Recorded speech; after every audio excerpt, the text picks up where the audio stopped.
ਸਲੋਕ ਪਵਨ ਗੁਰੂ ਪਾਣੀ ਪਿਤਾ ਮਾਤਾ ਧਰਤ ਮਹਤ। ਦਿਵਸ ਰਾਤ ਦੁਇ ਦਾਈ ਦਾਇਆ ਖੇਲੇ ਸਗਲ ਜਗਤ। ਚੰਗਿਆਈਆਂ ਬੁਰਿਆਈਆਂ ਵਾਚੈ ਧਰਮ ਹਦੂਰ। ਕਰਮੀ ਆਪੋ ਆਪਣੀ ਕੇ ਨੇੜੇ ਕੇ ਦੂਰ। ਜਿਨੀ ਨਾਮ ਧਿਆਇਆ ਗਏ ਮਸ਼ਕਤ ਕਾਲ। ਨਾਨਕ ਤੇ ਮੁਖ ਉਜਲੇ ਕੀਤੀ ਛੁੱਟੀ ਨਾਲ। ਜਿਨੀ ਨਾਮ ਧਿਆਇਆ ਗਏ ਮਸ਼ਕਤ ਕਾਲ। ਨਾਨਕ ਤੇ ਮੁਖ ਉਜਲੇ ਕੀਤੀ ਛੁੱਟੀ ਨਾਲ। जुगो जुग अटल धन गुरु ग्रंथ साहिब महाराज सच्चे पातशाह जी का ध्यान धर के आओ प्यारिओ कलगीधर दशमेश पातशाह गुरु गोबिंद सिंह जी महाराज वालों असीस बख्शीश पावन गुरु फतेह दे नाल असीं सारे सांझ पाईए जी। आखो वाहिगुरु जी का खालसा वाहिगुरु जी की फतेह। गुरु नानक साहब सच्चे पातशाह जी का कोटान कोट धन्नवाद है जिन्हां दी अपार किरपा दे नाल जपजी साहिब दीयां 38 पौड़ियां जिन्हां दी असीं विचार कीती है। उहदे तों बाद अखीरला सलोक जपजी साहिब दा पवन गुरु पाणी पिता तक असीं पहुंचे हां ते अज सलोक तों बाद विचार दी संपूर्णता है। जपजी साहिब दीयां 38 पौड़ियां ने अते जपजी साहिब दे विच 2 सलोक है। पहला सलोक आद सच जुगाद सच है भी सच नानक होसी भी सच। अते अखीरला सलोक है पवन गुरु पाणी पिता माता धरत महत। 2 सलोक 38 पौड़ियां ने अते मूल मंत्र शुरुआत विच उचारण किया एक ओंकार तो लैके गुरप्रसाद तक। अते जप इस पावन बाणी का नाम है और इस पावन बाणी की सारी विचार का धुरा है। किव सचियारा हुई है किव कूड़ै टुटै पाल। हुक्म रजाई चलना नानक लिखिया नाल। कि असीं जिहड़ी कूड़ दी दीवार है साडे विचकार ते रब दे विचकार बनी हुई वो असीं किस तरह तोड़नी है ते तोड़न तो बाद असीं दोबारा किवें मिलाप असीं मालक परमात्मा दे चरनां विच करना है। जीवन नूं अधूरा रखना नहीं चाहिए, जीवन नूं संपूर्णता देनी चाहिए है। कोई भी दुनिया दी अधूरी चीज़ चंगी नहीं लगती है। कोई भी प्रोजैक्ट अधूरा चंगा नहीं लगता है। उन्होंने संपूर्णता दे दी जाए तो ਉਹਦਾ ਜਿਹੜਾ ਸੁਹੱਪਣ ਹੈ ਹੋਰ ਜ਼ਿਆਦਾ ਵੱਧ ਜਾਂਦਾ ਹੈ। ਗੁਰੂ ਨਾਨਕ ਸਾਹਿਬ ਸੱਚੇ ਪਾਤਸ਼ਾਹ ਜੀ ਨੇ ਇਨਸਾਨ ਨੂੰ ਕਲੀਅਰ ਤੌਰ ਤੇ ਗੱਲ ਕਹੀ ਹੈ ਵੀ ਮੈਂ ਤੈਨੂੰ ਸੰਪੂਰਨ ਬਣਾਉਣਾ ਚਾਹੁੰਦਾ। ਤੇਰੇ ਵਿੱਚ ਜਿਹੜੀਆਂ ਘਾਟਾਂ ਨੇ ਤੇਰੇ ਵਿੱਚ ਜਿਹੜੀਆਂ ਕਮੀਆਂ ਨੇ ਮੈਂ ਉਹਨਾਂ ਨੂੰ ਦੂਰ ਕਰਨਾ ਚਾਹੁੰਦਾ। ਗੁਰੂ ਨਾਨਕ ਸਾਹਿਬ ਸੱਚੇ ਪਾਤਸ਼ਾਹ ਜੀ ਨੇ ਜਦੋਂ ਸਲੋਕ ਲਿਖਿਆ ਨਾ ਤੇ ਕਿਹਾ ਵੀ ਪਵਨ ਗੁਰੂ ਪਾਣੀ ਪਿਤਾ ਮਾਤਾ ਧਰਤ ਮਹਤ। ਸਤਿਗੁਰੂ ਗੁਰੂ ਨਾਨਕ ਸਾਹਿਬ ਕਹਿੰਦੇ ਨੇ ਹਵਾ ਜਿਹੜੀ ਹੈ इनसान दे शरीर लई इदां जरूरी है जिवें इंसान नूं आत्मक जीवन दे लई गुरु की जरूरत हुंदी है। जिवें शरीर लई हवा जरूरी है ऑक्सीजन जरूरी है। जे आ हवा दा साडा जिहड़ा धुरा है मेन नक नासां ये बंद कर दित्तियां जाण हवा बंदे दे अंदर एंटर ना करे बॉडी दे अंदर ना जावे तां बॉडी की करेगी बंद हो जाएगी। दिल की धड़कन बंद हो जाएगी दिमाग चलना बंद हो जाएगा और शरीर का एक एक पुर्जा अपने आप नकारा हो जाएगा खड़ जाएगा। क्यों? क्योंकि अंदर हवा नहीं जा रही। हवा अंदर जाती है बाहर आती है अंदर जाती है बाहर आती है तो शरीर नूं फ्रैश रखती है और शरीर की जिहड़ी मशीनरी है इस तरीके दे नाल चल रही है। हवा बहुत जरूरी है क्योंकि हवा तो बगैर इंसान का शरीर मुर्दा है। इन्नी क गल दे विच सारी गल है। हवा जरूरी है क्योंकि इंसान का शरीर हवा तो बगैर मुर्दा है। हवा दे नाल ही जीवन चल रहा है। हवा दे नाल ही साडे बोल निकलते हैं। हवा दे नाल ही बोल अगां लोकां तक पहुँचते हैं। हवा दे राही शब्द का विकास हुंदा है। हवा दे राही सब कुछ चल रहा है। सतगुरु गुरु नानक साहब ने कहा भी जिस तरह पवन है बंदे दे शरीर लई बहुत जरूरी है क्योंकि जे पवन भाव हवा इंसान दे शरीर नूं ना मिले तो इंसान का शरीर नकारा हो जाता है मुर्दा हो जाता है।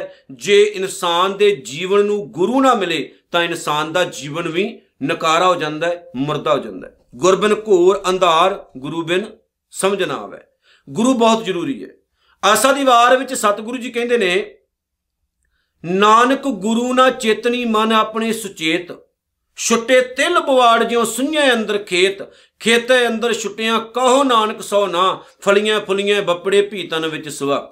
ਫਿਰ ਸਤਿਗੁਰੂ ਜੀ ਕਹਿੰਦੇ ਨੇ, ਬਲਿਹਾਰੀ ਗੁਰ ਆਪਣੇ ਦਿਉਹਾੜੀ ਸਦਵਾਰ, ਜਿਨ ਮਾਨਸ ਤੇ ਦੇਵਤੇ ਕੀਏ ਕਰਤ ਨਾ ਲਾਗੀ ਵਾਰ। ਫਿਰ ਸਤਿਗੁਰੂ ਜੀ ਕਹਿੰਦੇ ਨੇ ਕਿ ਕੁਝ ਵੀ ਹੋ ਜਾਏ ਗੁਰੂ ਤੋਂ ਬਗੈਰ ਛੁਟਕਾਰਾ ਨਹੀਂ ਹੋਣਾ, ਤੇ ਗੁਰੂ ਕੇਵਲ ਤੇ ਕੇਵਲ ਸ਼੍ਰੀ ਗੁਰੂ ਗ੍ਰੰਥ ਸਾਹਿਬ ਹੈ। ਇਹ ਨੋਟ ਕਰ ਲਿਓ, ਸਾਡਾ ਗੁਰੂ ਕੇਵਲ ਤੇ ਕੇਵਲ ਕੌਣ ਹੈ? ਸ਼੍ਰੀ ਗੁਰੂ ਗ੍ਰੰਥ ਸਾਹਿਬ। ਸਾਨੂੰ ਗੁਰੂ ਗ੍ਰੰਥ ਸਾਹਿਬ ਹੀ ਦੱਸਦਾ ਹੈ ਕਿ ਜੀਵਨ ਕਿੱਦਾਂ ਜਿਉਣਾ ਹੈ, ਨਾ ਕਿ ਜਿਹੜੇ ਅੱਜ ਦੇ ਜ਼ਿਆਦਾ ਅਪਡੇਟ ਹੋ ਚੁੱਕੇ ਨੇ, ਕੁਝ ਸਾਡੇ ਸਿੱਖ ਵੀਰ ਭੁੱਲੜ ਹੋ ਚੁੱਕੇ ਨੇ, ਉਹ ਇਹ ਬਿਆਨ ਦਿੰਦੇ ਨੇ ਕਿ ਸਾਨੂੰ ਗੁਰੂ ਗ੍ਰੰਥ ਸਾਹਿਬ ਤੋਂ ਪਤਾ ਲੱਗਦਾ ਹੈ ਕਿ ਗੁਰੂ ਕੀ ਹੈ। ਨਹੀਂ, ਗੁਰੂ ਗੋਬਿੰਦ ਸਿੰਘ ਸਾਹਿਬ ਨੇ ਕਹਿ ਦਿੱਤਾ ਹੈ ਵੀ ਤੁਹਾਡਾ ਗੁਰੂ ਕੇਵਲ ਗੁਰੂ ਗ੍ਰੰਥ ਸਾਹਿਬ ਹੈ। ਬਾਣੀ ਗੁਰੂ ਗੁਰੂ ਹੈ, ਬਾਣੀ ਵਿੱਚ ਬਾਣੀ ਅੰਮ੍ਰਿਤ ਸਾਰੇ। ਤੇ ਜੇ ਅਸੀਂ ਇਹ ਬਿਆਨ ਦੇਵਾਂਗੇ ਵੀ ਸਾਨੂੰ ਗੁਰੂ ਗ੍ਰੰਥ ਸਾਹਿਬ ਤੋਂ ਪਤਾ ਲੱਗਦਾ ਹੈ ਵੀ ਗੁਰੂ ਕੌਣ ਹੈ, ਇਹ ਤਾਂ ਰਾਧਾ ਸੁਆਮੀ ਵੀ ਕਹਿੰਦੇ ਨੇ, ਨਿਰੰਕਾਰੀਏ ਵੀ ਕਹਿੰਦੇ ਨੇ, ਹੋਰ ਜਿਹੜੇ ਡੇਰੇਦਾਰ ਨੇ ਉਹ ਵੀ ਕਹਿੰਦੇ ਨੇ, ਕਿਉਂਕਿ ਉਹਨਾਂ ਨੇ ਗੁਰੂ ਗ੍ਰੰਥ ਸਾਹਿਬ ਦੀ ਜਗ੍ਹਾ ਤੇ ਆਪਣੇ ਆਪ ਨੂੰ ਗੁਰੂ ਅਖਵਾਉਣਾ ਸ਼ੁਰੂ ਕਰ ਦਿੱਤਾ। ਨੰਬਰ 2, ਇਹ ਵੀ ਮੈਂ ਇੱਕ ਕਨਫਿਊਜ਼ਨ ਦੂਰ ਕਰ ਦੇਵਾਂ, ਗਿਆਨ ਆਪਣੇ ਆਪ ਦੇ ਵਿੱਚ ਅਧੂਰਾ ਹੈ। ਗਿਆਨ ਦਾ ਇੱਕ ਧੁਰਾ ਹੋਣਾ ਚਾਹੀਦਾ ਹੈ। ਗਿਆਨ ਕਿਸੇ ਨਾ ਕਿਸੇ ਧੁਰੇ ਦੇ ਅਧੀਨ ਹੁੰਦਾ ਹੈ। ਸ਼੍ਰੀ ਗੁਰੂ ਗ੍ਰੰਥ ਸਾਹਿਬ ਮਹਾਰਾਜ ਸੱਚੇ ਪਾਤਸ਼ਾਹ ਗਿਆਨ ਦੇ ਧੁਰੇ ਨੇ। ਹੁਣ ਜੇ ਰਾਧਾ ਸੁਆਮੀ ਕਹਿਣ ਵੀ ਦੇਹਧਾਰੀ ਤੋਂ ਬਗੈਰ ਤੁਹਾਡਾ ਗੁਜ਼ਾਰਾ ਨਹੀਂ, ਉਹ ਸਹੀ ਵੀ ਨੇ ਆਪਣੀ ਜਗ੍ਹਾ ਤੇ। ਜੇ ਇਹ ਲੋਕ ਇਹ ਗੱਲ ਕਹਿੰਦੇ ਨੇ ਵੀ ਗੁਰੂ ਗ੍ਰੰਥ ਸਾਹਿਬ ਤੋਂ ਗੁਰੂ ਦਾ ਪਤਾ ਲੱਗਦਾ ਹੈ, ਗੁਰੂ ਗ੍ਰੰਥ ਸਾਹਿਬ ਹੀ ਗੁਰੂ ਹੈ, ਬਾਣੀ ਹੀ ਗੁਰੂ ਹੈ, ਇਹਦੇ ਇਹ ਜਰੀਆ ਨਹੀਂ ਹੈ, ਇਹਦੇ ਥਰੂ ਹੀ ਸਾਨੂੰ ਸੱਚ ਦੀ ਸਮਝ ਲੱਗਦੀ ਹੈ। ਯਾਦ ਰੱਖਿਓ। ਤੇ ਸਤਿਗੁਰੂ ਜੀ ਕਹਿੰਦੇ ਨੇ, ਜਿਵੇਂ ਹਵਾ ਜ਼ਰੂਰੀ ਹੈ, ਐਨ ਇਸੇ ਤਰ੍ਹਾਂ ਸਿੱਖਾ ਤੈਨੂੰ ਗੁਰੂ ਦੀ ਜ਼ਰੂਰਤ ਹੈ, ਕਿਉਂਕਿ ਗੁਰੂ ਤੋਂ ਬਗੈਰ ਤੂੰ ਮੁਰਦਾ ਹੈ, ਗੁਰੂ ਤੋਂ ਬਗੈਰ ਤੂੰ ਅਧੂਰਾ ਹੈ। ਗੁਰੂ ਜਦੋਂ ਤੱਕ ਤੇਰੀ ਬਾਂਹ ਨਹੀਂ ਫੜੇਗਾ, ਤੇਰਾ ਜੀਵਨ ਜਿਹੜਾ ਨਕਾਰਾ ਹੈ, ਤੇਰਾ ਜੀਵਨ ਬੇਕਾਰ ਹੈ। ਗੁਰੂ ਤੋਂ ਬਗੈਰ ਤੂੰ ਕਿਸੇ ਕੰਮ ਦਾ ਨਹੀਂ। ਪਾਣੀ ਪਿਤਾ, ਜਿਸ ਤਰ੍ਹਾਂ ਪਾਣੀ ਸਭਨਾਂ ਦਾ ਪਿਤਾ ਹੈ, ਪਾਣੀ ਤੋਂ ਹੀ ਇਨਸਾਨ ਦਾ ਵੀਰਜ ਤਿਆਰ ਹੁੰਦਾ ਹੈ, ਪਾਣੀ ਤੋਂ ਬਿੰਦ ਤਿਆਰ ਹੁੰਦਾ ਹੈ, ਪਾਣੀ ਤੋਂ ਹੀ ਜੀਵਨ ਅਗਾਂਹ ਚੱਲਦਾ ਹੈ। ਜਿਵੇਂ ਸਤਿਗੁਰੂ ਨੇ ਪਾਵਨ ਬਾਣੀ ਵਿੱਚ ਆਖਿਆ ਨਾ ਕਿ ਪਹਿਲਾਂ ਪਾਣੀ ਜੀਓ ਹੈ ਜਿਤ ਹਰਿਆ ਸਭ ਕੋਏ, ਪਾਣੀ ਪਿਤਾ ਜਗਤ ਕਾ ਫਿਰ ਪਾਣੀ ਸਭ ਖਾਏ। ਪਾਣੀ ਤੋਂ ਹੀ ਜੀਵ ਪੈਦਾ ਹੁੰਦਾ ਹੈ, ਪਾਣੀ 'ਚ ਹੀ ਇਨਸਾਨ ਮਰ ਜਾਂਦਾ ਹੈ, ਖਤਮ ਹੋ ਜਾਂਦਾ ਹੈ। ਇਨਸਾਨ ਦਾ ਜਿਹੜਾ ਜੀਵਨ ਹੈ, ਜੇ ਹਵਾ ਜ਼ਰੂਰੀ ਹੈ ਤੇ ਪਾਣੀ ਵੀ ਪਿਤਾ ਹੈ, ਭਾਵ ਪਾਣੀ ਤੋਂ ਹੀ ਇਨਸਾਨ ਬਣਦਾ ਹੈ। ਇਹ ਯਾਦ ਰੱਖਿਓ। ਤੇ ਸਤਿਗੁਰੂ ਜੀ ਕਹਿੰਦੇ ਨੇ, ਭਾਈ ਮਾਤਾ ਧਰਤ ਮਹੱਤ, ਵੱਡੀ ਮਾਂ ਹੈ ਧਰਤੀ, ਜਿਹੜੀ ਸਾਨੂੰ ਆਪਣੀ ਗੋਦ ਵਿੱਚ ਰੱਖ ਕੇ ਤੇ ਸਾਨੂੰ ਤਰ੍ਹਾਂ ਤਰ੍ਹਾਂ ਦੇ ਖਾਣ ਲਈ ਪਦਾਰਥ ਦਿੰਦੀ ਹੈ, ਸਹਾਰਾ ਦਿੰਦੀ ਹੈ। ਦੇਖੋ, ਧਰਤੀ ਤੋਂ ਵੱਡੀ ਮਾਂ ਕੋਈ ਨਹੀਂ। ਜਿਵੇਂ ਬਾਬਾ ਫਰੀਦ ਸਾਹਿਬ ਦਾ ਇੱਕ ਬਚਨ ਹੈ ਨਾ, ਉੱਥੇ ਬਾਬਾ ਫਰੀਦ ਸਾਹਿਬ ਨੇ ਕਬਰ ਦੀ ਗੱਲ ਕੀਤੀ। ਕਬਰ ਦੀ ਕਹਿੰਦੇ ਨੇ, ਇਹ ਗੱਲ ਚੇਤੇ ਰੱਖੀ ਮੇਰੀ ਕਿ ਕਦੇ ਵੀ ਖਾਕ ਨੂੰ ਮਾੜਾ ਨਾ ਆਖੀ। ਫਰੀਦਾ ਖਾਕ ਨਾ ਨਿੰਦੀ ਹੈ, ਭਾਵ ਮਿੱਟੀ। ਖਾਕੂ ਜੇਡ ਨਾ ਕੋਏ, ਮਿੱਟੀ ਤੋਂ ਵੱਡਾ ਕੋਈ ਨਹੀਂ।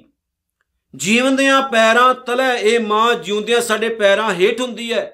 ਮੋਇਆ ਉੱਪਰ ਹੋਏ ਜਦੋਂ ਬੰਦਾ ਮਰ ਜਾਏ ਤਾਂ ਇਹ ਹੀ ਸਾਨੂੰ ਸਾਂਭਦੀ ਹੈ। ਯਾਦ ਰੱਖਿਓ, ਇਹ ਸਾਡੀ ਵੱਡੀ ਮਾਂ ਹੈ, ਜਿਹਦੇ ਤੋਂ ਸਾਨੂੰ ਸਾਰੇ ਖਾਣ ਲਈ ਪਦਾਰਥ ਮਿਲਦੇ ਨੇ।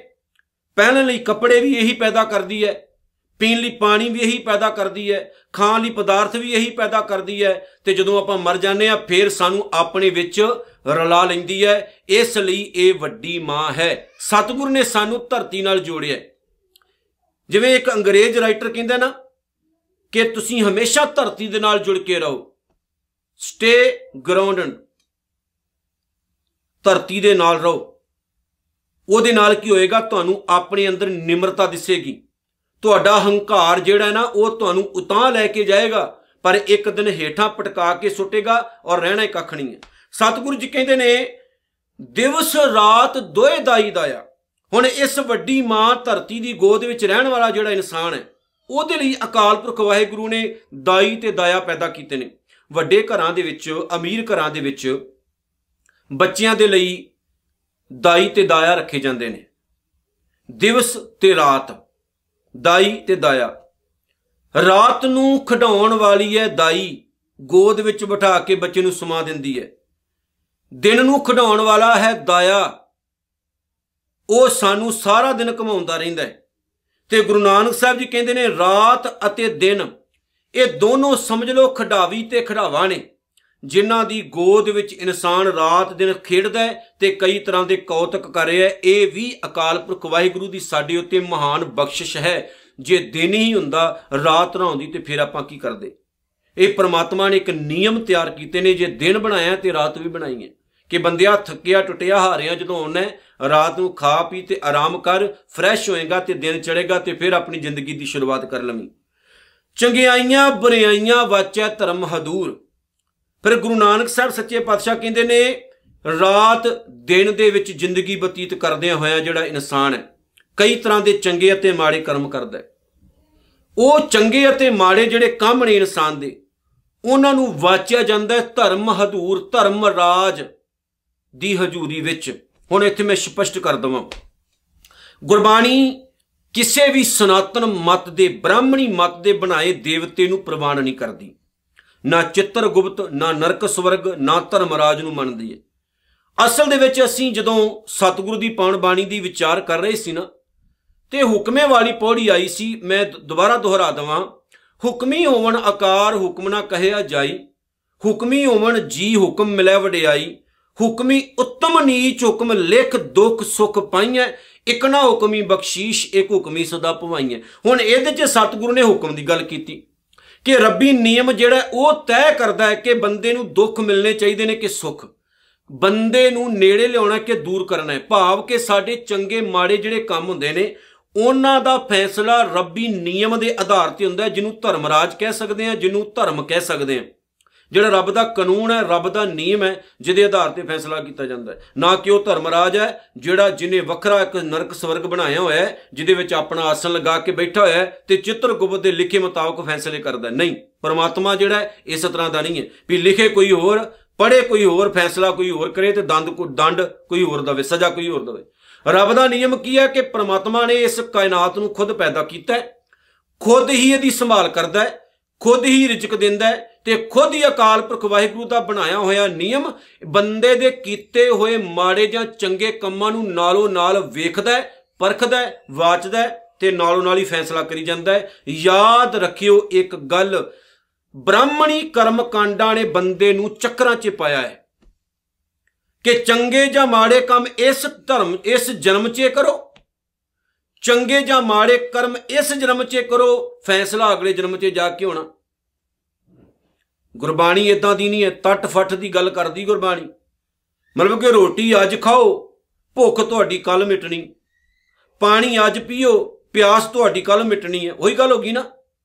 पर इत्थे ये नहीं है, इत्थे तां तट फट फैसला है। ये कोई संसार दीयां अदालतां नहीं है जिहदे विच तरीक ते तरीक पई जाती है ते उधर बंदा मर गया हुंदा है, उधर फैसला आ चुका हुंदा है। ये नहीं है, इत्थे तां नालों नाल ही काम चलदा है, जो करदे हो नालों नाल चल रहा है।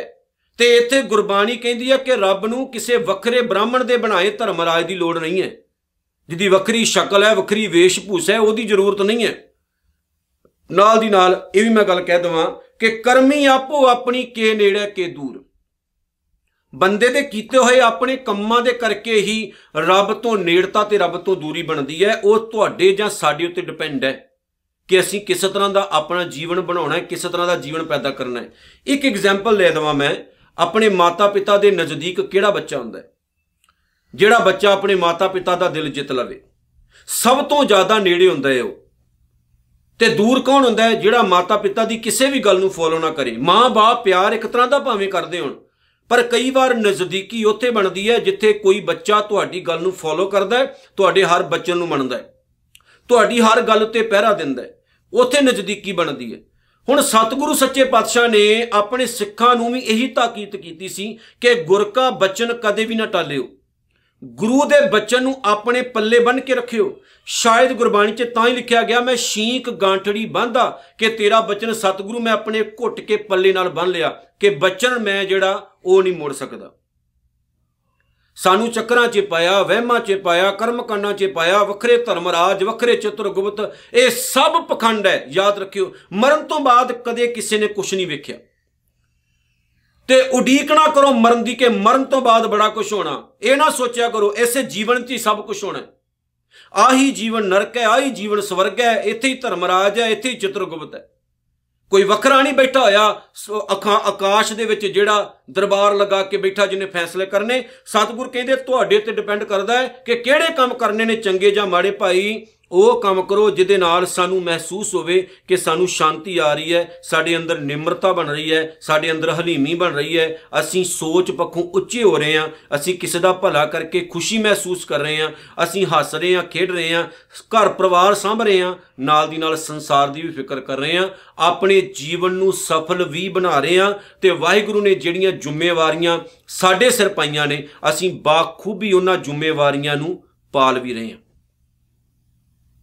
ਜਿਹੜਾ ਬੱਚਾ ਆਪਣੀ ਜ਼ਿੰਮੇਵਾਰੀਆਂ ਨਾ ਸਾਂਭੇ ਉਹ ਨਿਕੰਮਾ ਹੀ ਗਿਣਿਆ ਜਾਂਦਾ ਹੈ, ਮੰਨਿਆ ਜਾਂਦਾ ਹੈ।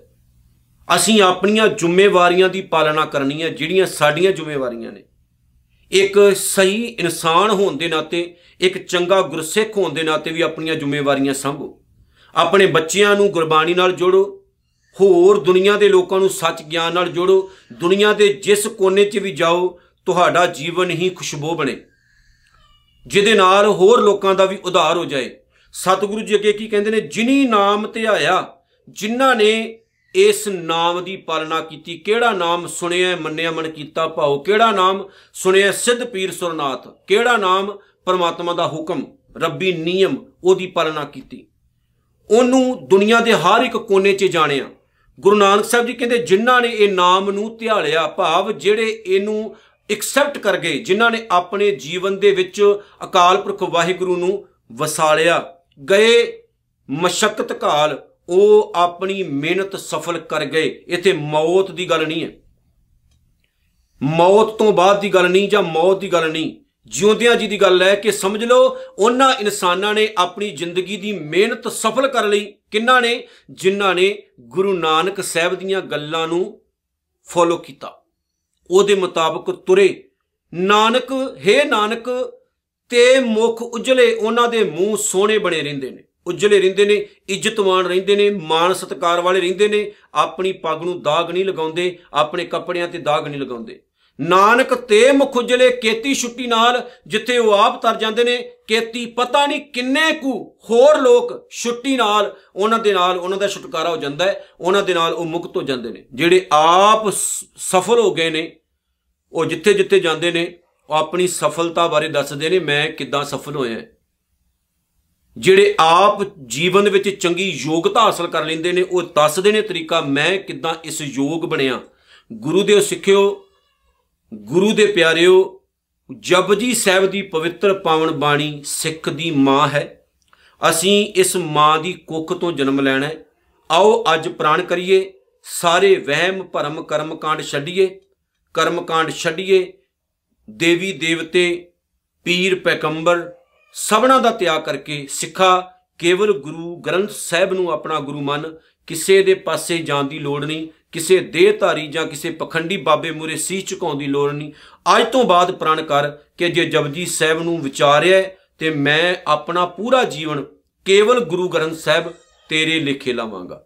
ਤੇ ਜੇ ਐਸਾ ਜੀਵਨ ਬਣ ਗਿਆ ਫਿਰ ਕੇਤੀ ਛੁੱਟੀ ਨਾਲ ਅਸੀਂ ਵੀ ਸਫਲ, ਤੇ ਆਪਾਂ ਆਪਣੇ ਪਰਿਵਾਰਾਂ ਨੂੰ ਤੇ ਹੋਰਨਾਂ ਨੂੰ ਵੀ ਕੁਝ ਦੇ ਕੇ ਜਾਵਾਂਗੇ।